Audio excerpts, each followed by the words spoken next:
So here's what's going on. Here's what happened. So, we were all set to get off the air this morning, 9:30. Phone rings in the other studio where Todd works. He says, some chick on the phone says she's Courtney Love. All right, whatever. So he transfers the call in here into the main studio. Sure enough, it's Courtney, who was in town, hanging out, rang us up, and we just got to talking and stuff, and she had a new song and was telling us about it. And then someone emailed me that y'all were talking sassy about me yesterday. We don't ever talk sassy about you. I knew it wasn't really mean-spirited, but... it was a false report that was on the internet. What was the report? It was a report on the internet about the other members of Hole suing you. Patty's playing with me. And so we corrected that. Jim Barber called us and told us that is not true. But it was on the internet. You involved in a suit? No. This is the guy that reported it, Steve. Yeah, I'm the guy she's going to kick the crap out of. Lawsuit. What happened was somebody, a listener and a parent fan, probably not anyway, because there's a lot of the anti. I'm polarizing. Yeah, exactly. But this person said that they had heard or read on a website called blabbermouth.com that that there was a non-malicious suit basically saying that Patty and Eric were suing you to pretty much get to the record label so they could get the same amount of money that they would have gotten had the contract gone on and whatever. Me and Eric made a press release. It's sort of, we broke up, because it's costing Eric too much money. So, if we do get money, which we won't, we'll win the suit. But then I give Eric his share. So someone, I guess, they took that and twisted it all around, and of course I took the source. He probably will join. My bet is that he'll join Marilyn Manson. I hope he doesn't get mad at me. Anyway, so Courtney comes up here and has you. The song wasn't even fully written this morning, right? No, it wasn't. It was 8 minutes long, and I thought I could kind of play it by myself.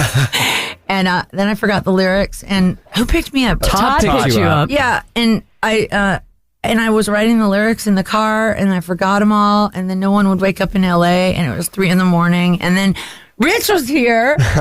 Thank God. And then people started waking up and giving me the lyrics. I wrote it about a week and a half ago. Right. Rich was playing. Rich has been working on the song with you. Totally played it. He's good. He's really good. This is good. When and we wrote it. Song. We sort of rewrote it Eric's memoirs are going to be called Poor Eric, and the guy that I'm not a very good guitar player. I have style, but sometimes I don't have that masculine rigidity that one needs. Right. So I usually need like a guy to help. Isn't that awful? I said that anyway. I'm just so glad he was here because I would have sucked. Oh, she's given me way too much credit. You know what? As I was watching, because I've only been in one other recording session ever with Collective Soul one time, and when I was just watching you guys work together, and now it makes sense why you always read about like bands getting in fights in recording sessions. It's so intense in there. It's like the creative process. It is. It's like the creative process is so intense. I said, okay, we're going to go in there. It's going to be like sex. So, but you know what you want. Keep your eye contact. I know that ring's nice and shiny, but and it's important to keep your eye contact. And when you're in the studio doing a record, do you feel like you're a perfectionist? Is it hard for you to like take direction from a producer? Well, I learned a lot from filmmakers about that. Actually, I learned more from filmmakers about that than I learned from rock, which is yes, but also no, because I think Michael Beinhorn spent $3 million on Celebrity Skin. I find out later, and he just spent 4.3 on the Korn record, so he beat his record. We've heard so much secondhand talk about what actually is going on with the Nirvana box set. I know it's well, because it's in Spin this month and Rolling Stone this month. Yeah. What's your fight with Grohl and Novoselic and what would you like for me to? Silence. Well, let me ask you this question about that. Okay. No, go ahead. Whatever. I mean, it's because every artist has fans and detractors. You have people who like your music. You have people, especially me. Yeah, but you have people. You have people who like your music. You have people who don't like your music. Whatever. There are people who like 99X. People who hate 99X. Well, yeah, but, and chicks singing rock is a polarizing. Yeah, whatever it is. But like when we mentioned that you were going to come on and everything, the emails started coming in, and it seems like was it 50-50 or 80-20? Well, I can tell you, you got to remember that people like in country. I know this from the country radio format that if there's something with too many requests, they take it off because it's the people that pick up the phone.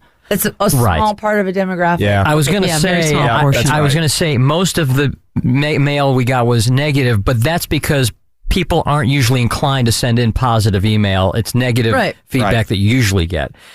But the people who don't like you seem to be big fans of Nirvana. Well, that's the newest thing, yeah. So my question to you is, does that bother you that the people who really seem to be detractors are Nirvana fans? Because the trial that I have with Universal is so much more important for hundreds of thousands of musicians from generations past and generations future. And this is a small, stupid, dumb case. I got suckered into a trendy law back in the 90s that they don't even do anymore, called an LLC, and it just, no one's losing any money, and what's happening is that catalog is being liquidated, and me and my daughter are the heirs, and it's just, and they can't run it, and I don't just, that's all, and that's what the judge is probably going to say. It's not really about, isn't it about, to an extent, like people who are saying, wait a minute, how can she think that she has as much entitlement as Dave and Chris? That's a really interesting thing, because you're talking about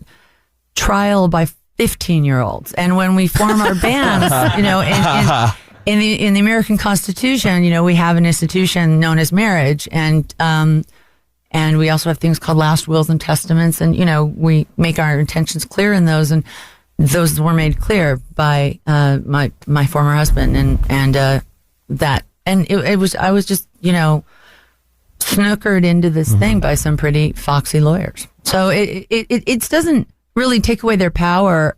Particularly, it takes away their power to be able to do and say things, and why do I put this? It's just, this is a guy that I was married to, and we did that by choice, and that's the law in America. Now, when you're young and you start your band, everybody wants to go on that REM model. I know that I do. I offer equity. I offered Sam equity. She was like, salary. Thank you. But, when Nirvana was started, it was sort of for a moment equal, and then he said, forget it. You guys are all millionaires. I wrote all the songs. I wrote every note of almost every song, and this is my band. And he refused to sign a partnership agreement with them and made that a very clear thing. And so that's that.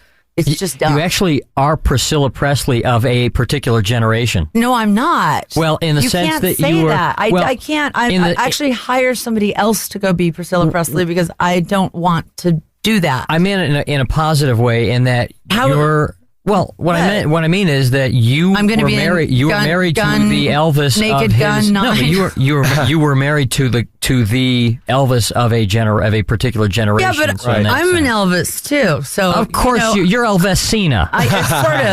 So it was Yeah. And he kind of only dated chicks in bands. He was a bit of a groupie. Who was? Kurt. Kurt was? I at least dated architects and stuff. So you dated architects? I dated one. Okay. Yeah. It's like, a band is a band, and there's always a leader. And in the 90s, we didn't call ourselves Bryan Adams, or Jimi Hendrix. All right, so you've got a song you want to do for us. Yeah, we did. Me and Rich too. Yeah, I came in with this 9-minute sprawling opus, thinking I could just pull it off, and he was here, and I'm very glad. No one's heard a new song from you in a long time. So. I know. So let's get down to brass tacks. This is exciting. All right. You hear me? Yeah, you got this. What's the name of the song? It's called Hold On to Me. It's not even cynical. I mean, this was literally, the bulk of it was written today. Am I right? Yeah, I wrote it a week ago, but it was 12 minutes long. All right, we're going to let you guys get set up here. Okay. Oh, that is phenomenal. That's a world premiere. That is James great. picked up a bunch of mics in here, and that is great. Unbelievable. When was it? Was Rich? No, Rich. Rich on acoustic guitar. Oh, why can't Courtney Miller's on Tale electric. sound like that? Should we play Courtney some Miller's Tale? Oh, no. I've got a CD for her. I'll give it to her. Oh, okay. When was the last time you released something? 3 years ago. 3 years ago. Isn't that weird? God, that was great. I know. I woke up this morning. I just wanted to play. Is that how it works? I'm sort of bored of judges. But yeah, really. Lawyers and judges. They're boring me. Courtney, the court. That's what you've been called. I'll tell you, when we were practicing that earlier, I've never seen someone more passionate about the song. Like she would get there and be like, "Give me more balls, yeah, all right, come on." The word was Oh, yeah, well, I would there's the C word. post platinum. You also can say you can break some FCC. That's right. Yeah. Well, she is. I mean, just going for it. It was it's so stimulating working with her. It was likewise with you. And he didn't give me the no martyrdom. It was nice. And you know what was cool? And I never had to give him the Norma Desmond look, which is. and I dug because I got to sit in there lunch and I got to see some leg. Serious leg. Everybody's a winner here. That's right. Everybody's a winner. Oh man! But well, is thanks, that you guys? Is that kind of how like it works? Like you woke up this morning, do you get like this creative thing going, and like you just got to get into some studio somewhere and lay it down, or you'll lose your it? station's always been pretty good to us, me, and K Rock and just a couple, and so I don't know. Mm-hmm. And then you were sassing about me yesterday, so I called out and I just did, sassing about you. I talk to Stern a lot, and I'm just like, I'm sick of talking on morning radio. I feel like a DJ, so I wanted to come play. We could make this like Howard show, though. No. Boy, would I like to do you. Oh, shit. I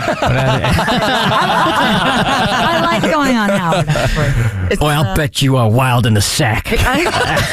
But he has Robin. I mean, it was hard the first time because it was not the feminist thing to do. But I ended up, I like him. Cool. I still think it's really cool that you came in here today, finished this song, and then played it on the radio for us. Well, thank you. I hope that folks liked it.